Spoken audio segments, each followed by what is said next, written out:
You have been sleepwalking through a nightmare disguised as a life. Look around you. Look at the faces of the men who surround you.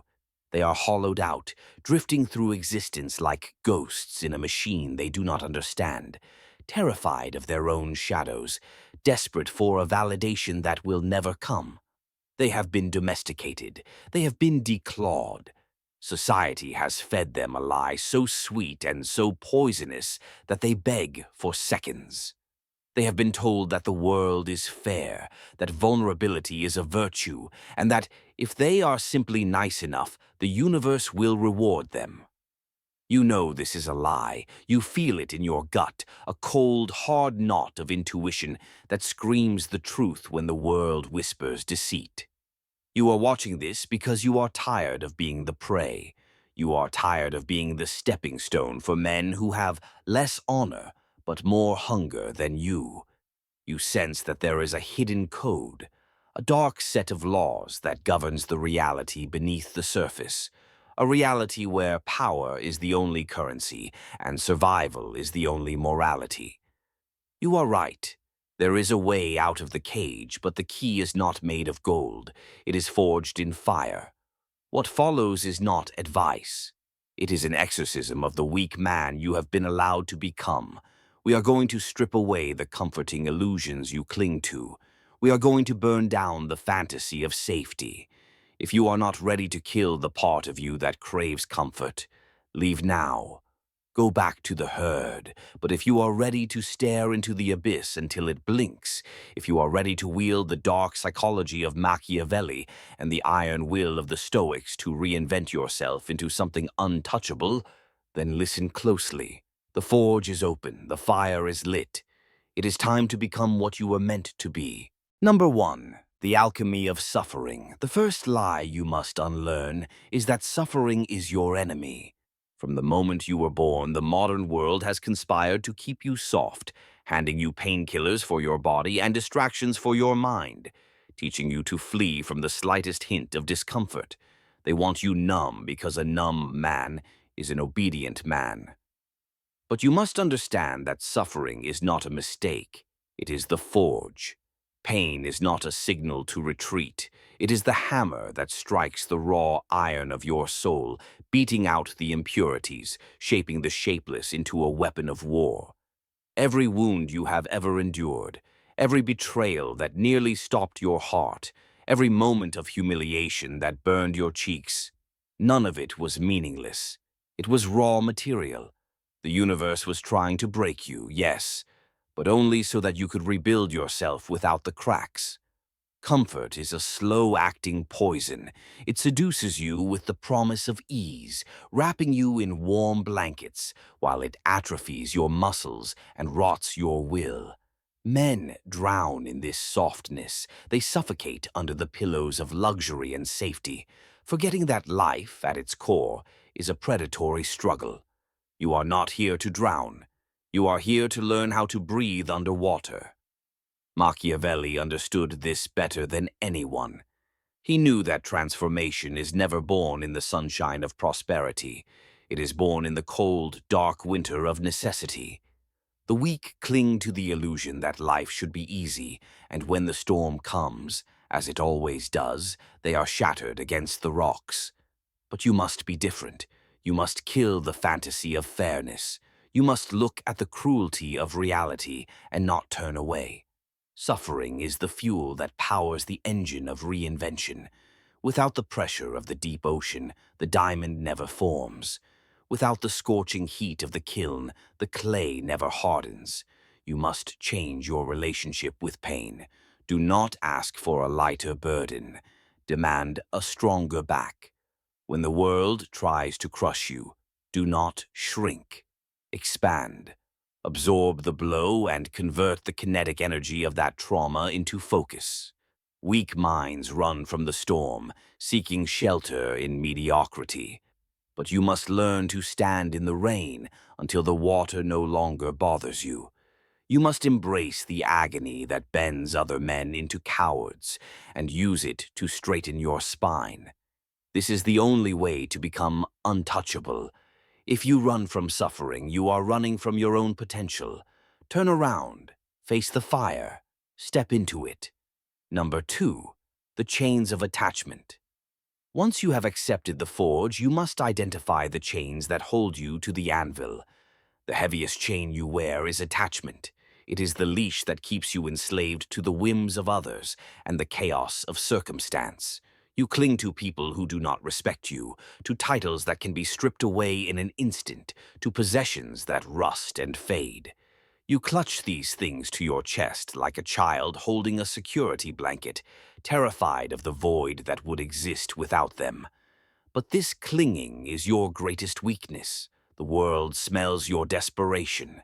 When you need something, whether it is love, validation, money, or status, you hand the keys of your life to the person who can give it to you, and in doing so, you make yourself a slave. Machiavelli warned us that he who depends on others is already compromised. When you are attached, you are predictable. You are controllable. You are breakable. All an enemy has to do is threaten what you love, and you will kneel. The solution is ruthless and terrifying to the average mind.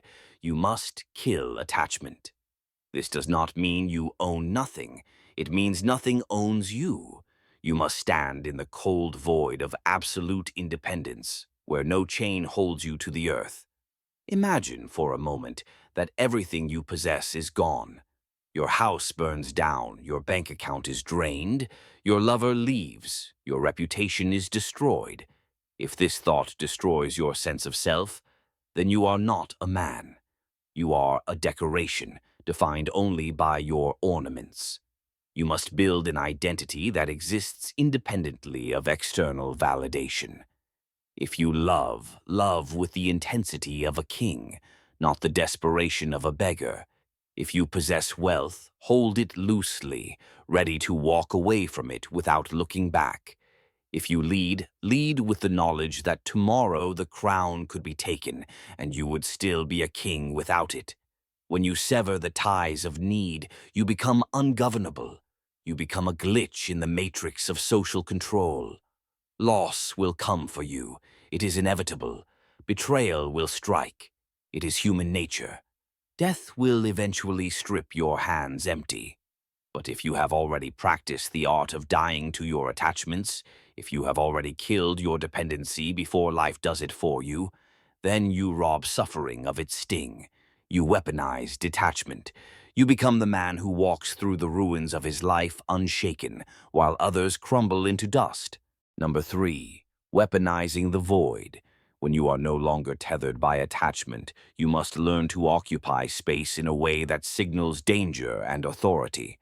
Most men move through the world like apologetic ghosts. They are invisible, irrelevant, dissolving into the background as if asking permission to exist. They shrink under the gaze of stronger men, filling the silence with nervous laughter and meaningless chatter, begging for approval with every fidget. You must murder this tendency within yourself. You are not here to blend in. You are here to dominate the very air you breathe. This is the law of weaponized presence. Machiavelli knew that men are judged more by their eyes than by their hands, for everyone can see, but few can touch. Perception is reality, and you must forge your presence into a tool of psychological warfare. This is not about the loud, fragile arrogance of the bully. It is about the terrifying, quiet gravity of the predator. You must control your biology. Train your body into a state of calm dominance. Eliminate the frantic movements, the jittering leg, the wandering eyes. When you enter a room, you do not speed up. You slow down. You force the environment to adjust to your tempo. Your voice must be sharpened into an instrument of command, measured, deep, and deliberate. You do not speak to fill the silence. You speak to break it. Your eyes must become like lasers, cutting through the masks of others, holding their gaze until they are the first to look away. When you master this physical discipline, you trigger a primal instinct in the brains of those around you. They sense a predator. They sense a man who does not fear them, who does not need them, and who cannot be rattled. Weak men seek approval. Strong men radiate inevitability. When you have this presence, you do not need to demand respect.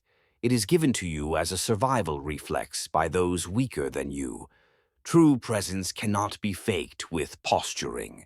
It bubbles up from the core of a man who has burned out his weakness in the forge of suffering. When you stand, you do not pose, you embody. When you speak, you do not plead, you decree. And when you are silent, your silence is heavier than a scream. Number 4. The treachery of man. Now that you command the room, you must protect your back.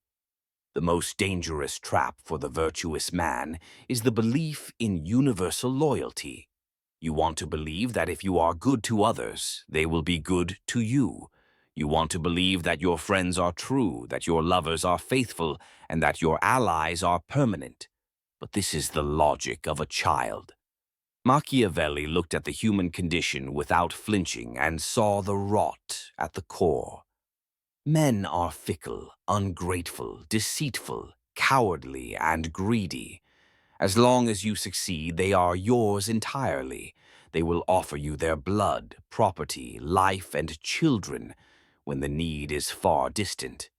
But when the storm approaches, they revolt. To resist this truth is to walk blindfolded through a minefield. You must embrace betrayal. Do not fear it. Do not cry over it. Expect it. It is as natural as gravity. When the knife finally finds your back, and it will, do not shatter. Do not waste your energy asking why. The why is irrelevant. The why is human nature. Instead, transform that betrayal into a sharpening stone. Each traitor is a teacher who shows you where your armor was weak. Each act of disloyalty strips the parasites from your circle and leaves only the strong.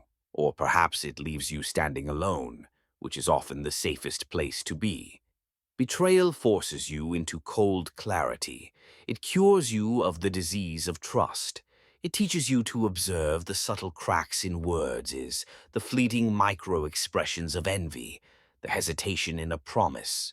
The man who survives betrayal and refuses to become bitter becomes wise. He learns to move in the shadows, revealing his hand to no one.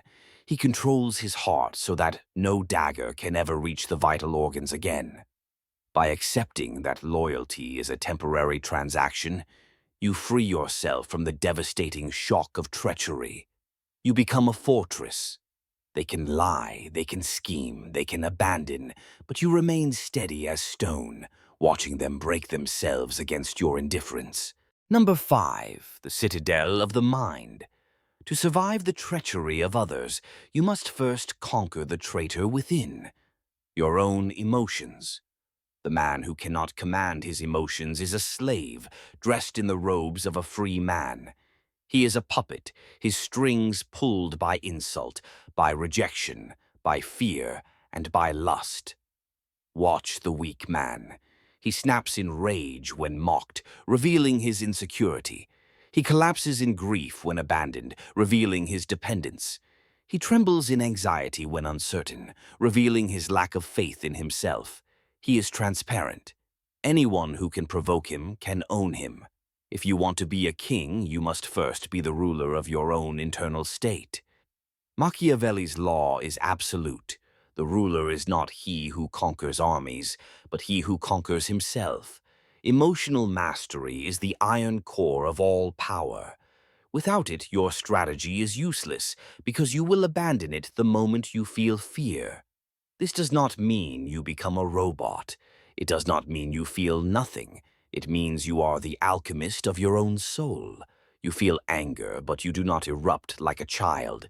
You channel that nuclear heat into cold, calculated strategy. You feel fear, but you do not retreat.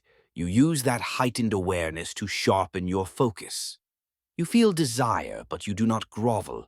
You harness that drive to achieve your goals.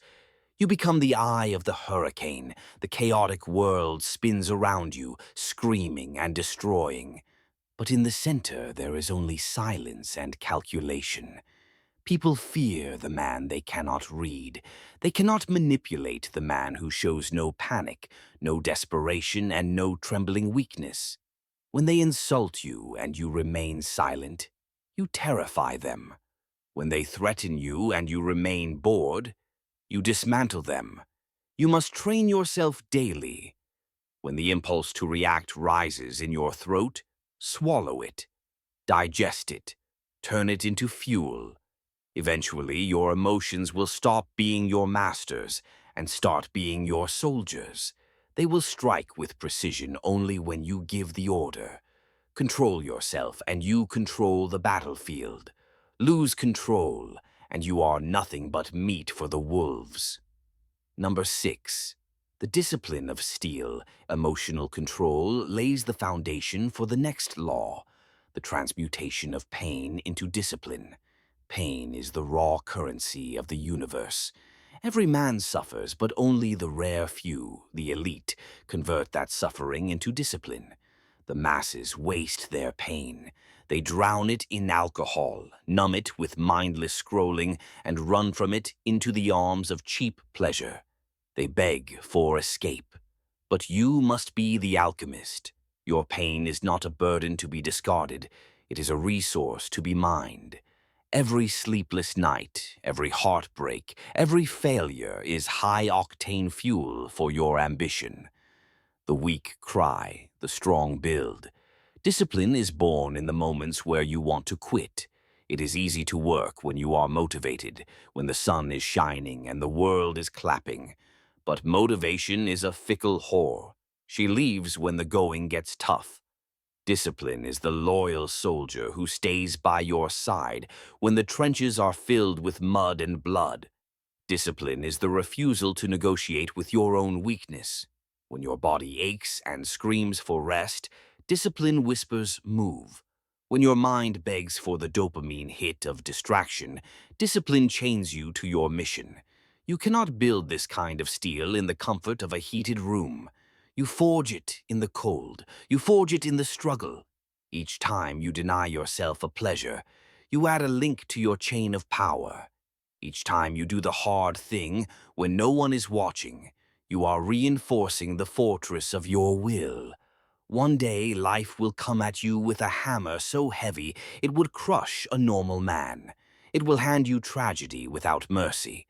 But because you have turned your pain into discipline, you will not buckle. You will stand. You will be harder than the hammer. Pain is the fire. Discipline is the blade. And you are the blacksmith. Do not pray for an easy life. Pray for the strength to endure a difficult one. Number 7, the authority of silence. With discipline comes the wisdom of the closed mouth. In a world of noise, silence is the ultimate authority. Men today are addicted to their own voices. They spill their thoughts, their fears, and their plans to anyone who will listen, confusing chatter with influence. They believe that by speaking they are proving their existence.